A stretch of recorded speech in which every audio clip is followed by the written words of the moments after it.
뭐 늘 맨 마지막에 하면서 뭐 5분이다 뭐 이렇게 항상 협박을 받아왔습니다. 제가 오직 봉사하는 마음으로 송경호 학술위원장의 노고에 감사하는 마음으로 토론을 제가 수락을 했습니다. 전 처음부터 이럴 날이 올지 알았기 때문에 아예 토론문을 줄글러 쓰지 않았습니다.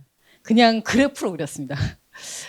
토론에 대한 이해는 제가 챗GPT로 구글 제미나이에 돌렸습니다. 그랬더니 너무나 훌륭한 이 구글 제미나이가 이렇게 정리를 해줬습니다. 지금 오늘 어떻게 보면 장덕호 교수님 하신 말씀을 딱 이렇게 4개 영역으로 이렇게 얘기했는데 96년부터 비수도권 우선적으로 설립 준칙주의가 이 영역의 하나로 도입이 됐고 핵심은 신공공관리와 신자유주의.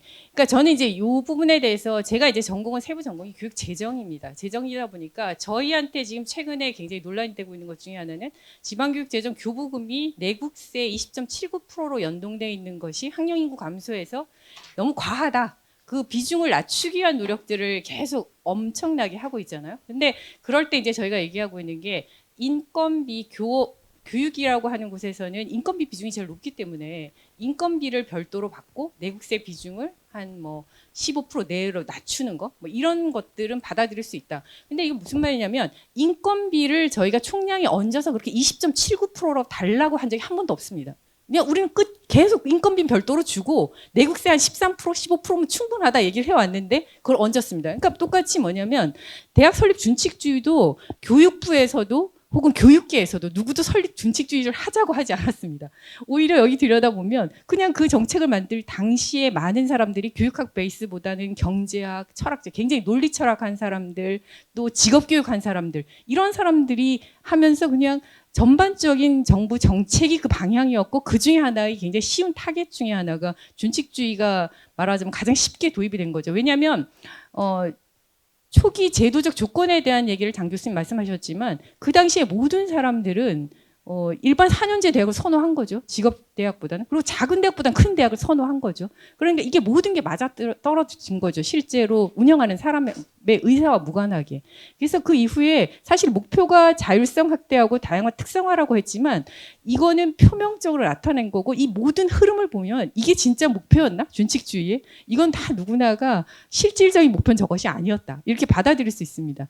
그와 관련된 내용을 제가 이제 앞에는 장 교수님이 다 말씀하셨으니까 넘어가고 사실 이 준칙주의로 인해서 초기 제도적 조건이 오히려 강화되고 의미 있는 방식으로 변화되지 않은 것. 어차피 초기 제도적 조건이 가지고 있는 것들을 변화시키는데 이 설립 준칙주의가 목적이 있었다고 생각하지 않습니다.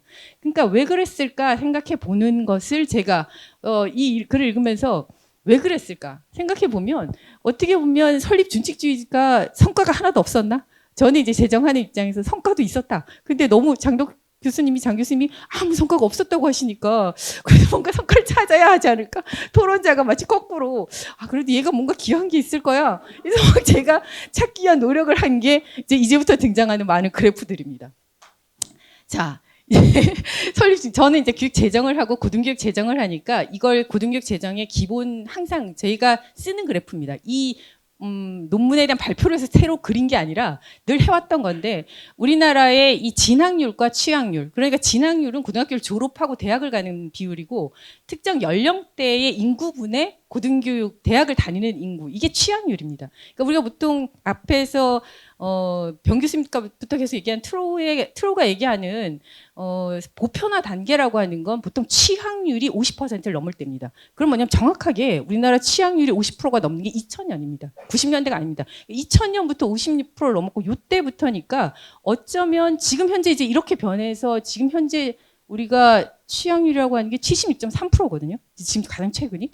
그러면 이때가 될 때까지 요 시기에 생각해 보면 96년에 막 그 운영되는 요 시기가 50%를 넘는데 기여하지 않았나. 이 준칙주의가 아니었으면 제가 볼 때 이 보편화 단계에 못 들어갔습니다. 이 보편화 단계는 어쩌면 준칙주의라고 하는 게 의도했든 안 했든 간에 그 당시에 교육적 수요라고 하는 거, 대학의 4년제 대학에 대한 엄청난 수요와 어떻게 보면 우리가 인재밖에 없는데 국가가 어떻게 성장할 건가 하는 국가 단위의 고민의 결과가 아닐까? 뭐 이런 것들로 제가 약간 뭐 이런 면에서 기여를 했다. 그러니까 지금 현재 그렇게 됐기 때문에 OECD 중에서 우리나라가 여기 보시면 알겠지만 2005년 이후 일본이 사실은 더 높다가 앞에 장 교수님이 홋카이도 갔더니 일본에 무수히 많은 대학들이 있다라고 하는 게 그동안 그렇게 지내서 50%를 훨씬 빨리 우리보다 초과를 했었고 우리가 지금 일본보다 고등교육 이수율이 청년층의 고등교육 이수율이 넘은 게 여기 보시는 것처럼 2007년부터입니다. 2007년부터는 우리나라가 세계 탑 랭킹이 된 거죠. 청년층의 고등교육 이수율이. 그래서 여기 보면 IMD가 항상 보고서를 평가할 때 그런 얘기를 합니다. 한국이라고 하는 나라가 가지고 있는 실제 정성적으로 초중등 교육이나 고등교육이 실제 그만한 의미를 갖느냐는 여전히 의문이다. 그렇지만 이 고등교육 이수율이 전 세계 탑이라고 하는 거는 누구도 부정할 수 없는 한국이 가지고 있는 가장 큰 저력이다. 이렇게 글을 씁니다. 그러니까 어떻게 보면 우리가 지금 가지고 있는 가장 큰 힘의 하나가 준칙주의가 만들어낸 참 모순되게도 결과다. 이렇게 볼 수가 있습니다. 그래서 제가 이제 분석을 해본 거죠. 진짜 이때만 그랬을까? 생각을 해봤더니 우리가 제가 졸업 정원제가 오는 부분이 여기 있는 것처럼 사실 대학 수는 가만히 있는데 학생 수가 증가한 시기가 있었습니다. 그러니까 졸업 정원제 때문에 그러니까 입학 정원의 3배를 막 졸업 정원으로 했잖아요. 근데 30%? 30%를? 그러니까 말하자면 학교는 늘지 않았는데 학생만 늘어난 시기가 있었고 사실 그 바로 앞에서 장 교수님 그래도 등장합니다. 뭐 개방대학, 산업대학, 전문대학 이게 막 큰 시기가 뭐냐면 준칙주의 도입되기 바로 직전입니다. 그러니까 이공계 인력을 키우기 위한 경제발전 계획 때문에 사실은 이 시기에 이공계 실무인력 중심으로 해서 굉장히 늘어났고 그 와중에 설립 준칙주의가 96년부터 도입되면서 사실은 대학도 학생도 같이 증가한 시기가 이 시기입니다.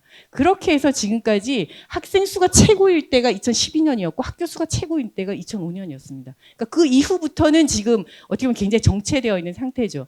그래서 이렇게 봤을 때 대학 구조개혁이 2006년부터 있었거든요. 그러니까 2006년에 제가 우리 대학에 간 해입니다. 강원대학교에. 그러니까 강원대학교 갔더니 삼척 캠퍼스하고 통합을 했더라고요. 삼척대학하고. 그래서 병 교수님하고 연구하면서 통합대학에 대한 연구를 하면서 저한테 춘천에서 삼척 한번 갔다 오지. 춘천에 삼척은 한번 갔다 올 수 있는 곳이 아닙니다. 근데 통합을 한 겁니다. 그러니까 이거 어떻게 보면 그때 2006년부터 제가 갔더니 인구가 너무 늘어나는데 사립대학을 건들 수가 없기 때문에 교육부가 이제 국공립대학을 통폐합하기 시작했습니다. 그래서 그 당시에 부산대가 밀양대하고 통합하고 경북대가 상주하고 통합하고 저희가 삼척하고 통합하고 그렇게 해서 겪는 시기가 2006년부터거든요. 근데 이 그림을 보면 사실은 한 2002년부터는 사실 실시했어야 되는 겁니다. 빨리 했어야 되는데 그 시기를 놓치고 2006년부터 되고 실질적인 모든 대학을 대상으로 하는 구조개혁 사업은 2014년부터 했습니다. 그러니까 어떻게 보면 지금에 나타난 게 단지 준칙주의의 문제냐 생각해 보면 교육부가 늘리는 것도 어떻게 보면 그 당시에 신공공관리나 신자유주의자들에 의해서 막 밀려서 했다라고 하면 교육부가 빨리 칼을 듣는 거 사실 쉽지 않죠. 그렇지만 한 2002년부터 만일 강하게 했다라고 하면 어떻게 보면 이 시기에 거치면서 우리가 오늘날의 혼란을 걷지 않았을까라고 하는 게 이 그림입니다. 근데 보면 제가 이런 생각을 해봅니다. 학교 수 여기 있는 것은 아까 장 교수님 무슨 얘기 하셨냐면 준칙주의가 도입된 다음에 이 그림을 보면 일반 대학은 증가했는데 전문대가 감소하기 시작했죠. 이게 뭐냐면 대학 수는 증가하는데 여기에 보면 같이 늘어난 시기가 있고 전문대가 일반대로 전환됐기 때문에 사실 숫자가 이때 보면 여기 요때까지 계속 줄잖아요. 주는데 요 사이에 보면 일반 대학은 늘어난단 말이에요. 요 시기에. 그런 건 뭐냐면 전문대가 일반대로 전환을 한 거죠. 그러니까 왜 일반대가 전환했느냐 생각해 보면 그냥 우리 국민적 수요가 그렇습니다. 4년제에 대한 선호가 강해요. 그리고 규모가 크면 클수록 경제적 효과가 크죠. 그러니까 이거는 너무 자연스러운 현상입니다. 그래서 이런 시기를 거쳐서 지금까지 오늘날까지 왔다라고 하는 거고 이 지금 현재 학교당 학생 수를 보게 되면 드디어 우리가 2002년 이후부터 전문대하고 일반 대학의 학교당 학생 수를 보면 되게 작아지기 시작한 거죠. 지금 전문대가 엄청 줄어든 거죠. 근데 일반 대학은 그럼에도 불구하고 학교당 학생 수는 계속해서 증가를 한 거예요. 그러니까 일반 대가 굉장히 규모가 커지는 과정들이 오랫동안 진행이 된 거고 우리가 보면 제가 볼 때는 이 시기로 보면 부족의 개혁의 골든타임은 이때였는데 우리가 2014년이 돼서 시작을 한 거죠. 그러니까 지금 현재 겪는 어려움은 아마도 이 골든타임을 놓친 게 아닌가라는 생각이 들고 작은 기간에 전공 계열로 보면 저는 이번 하면서 그래프 그리면서 제가 추가로 그린 게 이거거든요. 기존의 다른 그림들은 다른 거 있었던 걸 가져온 거고 전공 계열마다 학생 입학 정원을 보게 되면 요 시기 있잖아요. 요 시기에 이공계는 막 규모가 갑자기 커진 거예요. 정원 졸정제 실시되고 실무 인력 늘어나고 막 이러니까 이공계를 키웠다가 이공계들이 규모가 커지니까 교수들이 너무 힘든 거예요. 우리 학교도 그랬어요. 똑같았어요. 뭐냐면 제가 우리 학교에 갔더니 삼척 캠퍼스가 산업대기 때문에 이공계가 엄청 많습니다. 그러니까 가서 줄인 게 뭐냐면 이공계가 오히려 줄였고, 여기 보시면 알겠지만 예체능계 당연히 수도권 인근에 있는 예술대들이, 작은 데들이 많이 생겼고 뭐 이런 것들이 하니까 요 시기에 오히려 어떻게 보면 산업 구조하고 역행하는 방식의 전공 계열의 흐름이 있었던 거죠. 그래서 지금 최근 들어서 다시 이공계가 늘어나고 있는 거지. 여기 보시면 의학 증가하고 있고 다시 예체능 줄어들고 있고 인문 엄청 줄고 있고, 근데 여전히 사회 계열도 엄청, 경영 관련돼 있는 학과들도 엄청 늘어난 거죠. 그래서 이런 그림들을 우리가 들여다보면 되게 다르다. 그래서 어쨌든 수도권과 비수도권의 얘기만 이제 조금 더 한번 해보려고 합니다. 그러니까 수도권 보면 지금 증가하고 있는 이 그림으로 보게 되면 이 비수도권만 지금 구조개혁 이후에 나타난 건 비수도권만 줄고 있는 거예요. 수도권은 여전히 계속해서 조금씩 증가하고 있습니다. 그러니까 우리가 만일 구조개혁을 한다라고 할 때 앞에서 뭐 서울대 10개 만들기부터 해서 지역 활성화, 같이 살아가는 방법, 그리고 또 대학의 역할이라고 하는 것을 이제 조금 더 중공공재로 보자라고 하는 시각들이 드러나게 되면 같이 수도권도 같이 노력을 해야 되는 상황이 벌어지지 않으면 같이 망할 것 같긴 합니다. 그래서 이 그림이 보여주고 있는 건 지금 비수도권의 대학들만 엄청 줄이고 있는 2014년 이후의 구조개혁이라고 하는 것들을 우리가 어떻게 볼 건가, 이것도 한번 생각해 볼 만하다는 생각이 들고요.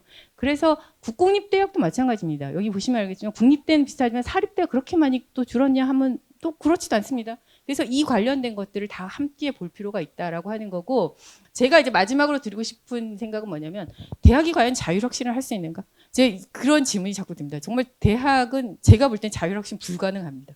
제가 볼 때 대학은 강제 혁신을 해야 되는 조직 같습니다. 너무 슬프게도. 왜 그러냐면 우리가 과연 그런 엄격한 질적으로 내부에 통제 장치가 있는가? 정말 반성이 되더라고요. 이 글 쓰면서 어떤 생각이 들었냐면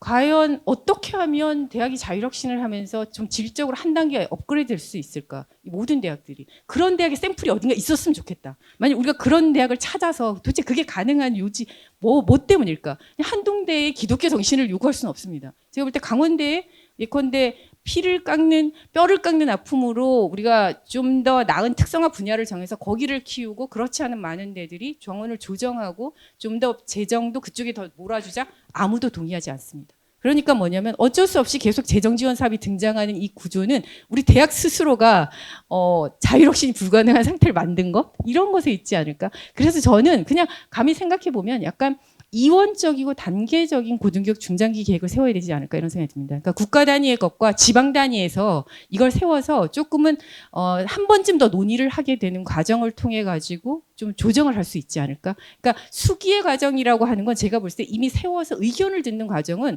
아무도 그 과정을 통해서 수정된다고 생각하지 않습니다. 그렇기 때문에 저는 아예 고등교육 발전 과정 단계 자체가 두 번에 걸쳐 세워지는 건 어떤가. 그래서 그 내용을 드러내놓고 좀 논의하는 건 어떤가, 이런 생각이 들었고요.